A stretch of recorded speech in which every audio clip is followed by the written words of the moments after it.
ब्रह्मा जी को सृष्टि का रचयिता कहा जाता है। यह कार्य ब्रह्मा जी को महादेव ने सौंपा था और बहुत कम लोग जानते हैं कि ब्रह्मा जी की पहले 5 सर हुआ करता था, परंतु एक सर महादेव ने क्रोध में आकर काट दिया था। और सवाल यह उठता है कि आखिर भगवान शिव ने ऐसा क्यों किया। दोस्तों, कहा यह जाता है कि ब्रह्मदेव ने सृष्टि को रचने के दौरान एक चौंकाने वाली बेहद ही खूबसूरत महिला को बनाया था।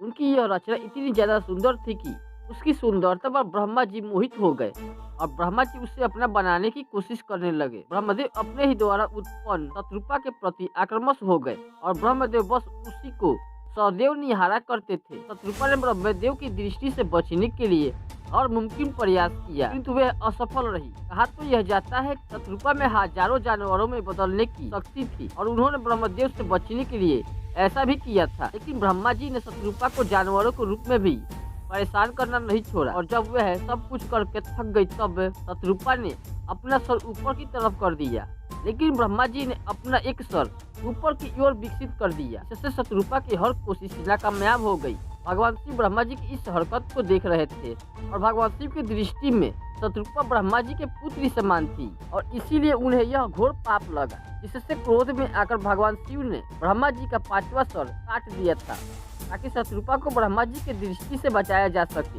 इसके अतिरिक्त ब्रह्मा जी को एक श्राप भी दिया गया। इस श्राप के अनुसार देवों में शामिल ब्रह्मा जी की पूजा उपासना नहीं की जाएगी। भगवान भोलेनाथ ने ब्रह्मा जी को श्राप में यह कहा कि आपकी ही द्वारा रची गई सृष्टि में आपकी ही पूजा नहीं की जाएगी। इसलिए आप देखते हैं कि भगवान शिव एवं विष्णु जी की पूजा अर्चना तो व्यापक रूप से चली आ रही है, जबकि ब्रह्मा जी के लिए ऐसा नहीं किया जाता है।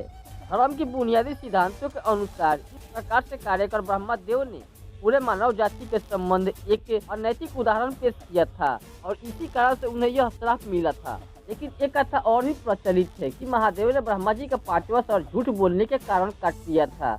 हुआ ये था कि एक बार भगवान विष्णु ने ब्रह्मा जी से पूछा कि इस ब्रह्मांड की सर्वोत्तम रचयिता कौन है। इस सवाल के जवाब में ब्रह्मा जी ने स्वयं को सर्वश्रेष्ठ बताया। ब्रह्मा जी का यह उत्तर सुनने के बाद विष्णु उनके शब्दों में समाहित अहंकार और अत्यधिक आत्मविश्वास से क्रोधित हो गए और ये दोनों ही मिलकर चारों वेदों के पास अपने सवाल का जवाब हासिल करने के लिए गए। सबसे पहले ऋग्वेद ने जब उनका सवाल सुना तो कहा कि शिव ही सर्वश्रेष्ठ है, वह सर्वशक्तिमान है और सभी जीव जंतु उन्हीं में समाहित है। और फिर जब यह सवाल यजुर्वेद से पूछा गया तो उन्होंने उत्तर दिया कि यज्ञ के द्वारा हम जिसे पूछते हैं वही सबसे सर्वश्रेष्ठ है और वह शिव के अलावा कोई और नहीं है। और फिर सामवेद ने उत्तर दिया कि वह साधिक और योगी जिसके आराधना करते हैं वही सबसे सर्वश्रेष्ठ है और जो इस पूरे ब्रह्मांड को नियंत्रण करता है वह त्रियांग यानी कि शिव ही है। अंत में यजुर्वेद ने कहा कि भक्ति मार्ग पर चलकर जिन्हें पाया जा सकता है, जो आसानी से जीवन को पाप मुक्त करता है, मनुष्य की सारी चिंताएं दूर करता है, वह शिव ही सबसे सर्वश्रेष्ठ है।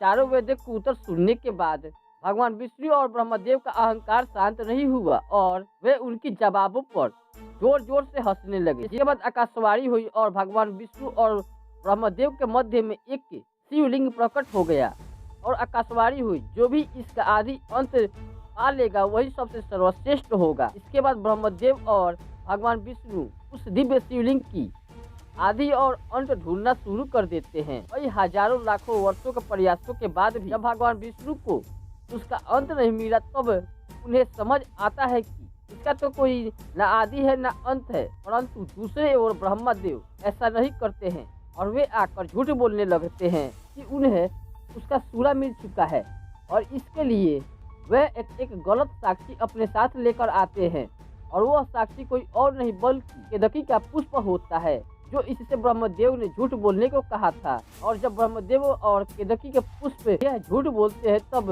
भगवान शिव अत्यंत क्रोधित हो जाते हैं। शिव को देखकर ब्रह्मदेव का 5वां सर खुद की अग्नि में जलने लगा। उसी वक्त भगवान शिव ने अपने अवतार की रचना की और उसे काल नाम देकर यह कहते हैं कि वह काल और मृत्यु के राजा है और वो कोई और नहीं बल्कि शिव के ही अवतार काल भैरव थे। ब्रह्मदेव के 5वां सर काल भैरव ने उनके धड़ से अलग कर दिया, जिसके बाद भगवान शिव ने भैरव को सभी तीर्थ स्थानों पर जाने को कहा ताकि ब्रह्म हत्या के पाप से मुक्ति मिल सके। ब्रह्मदेव का कटा हुआ सर लेकर भैरव विभिन्न तीर्थ स्थानों पर पवित्र नदियों में स्नान किया ताकि उन्हें ब्रह्म हत्या की मृत्यु के दोष से मुक्ति मिल सके।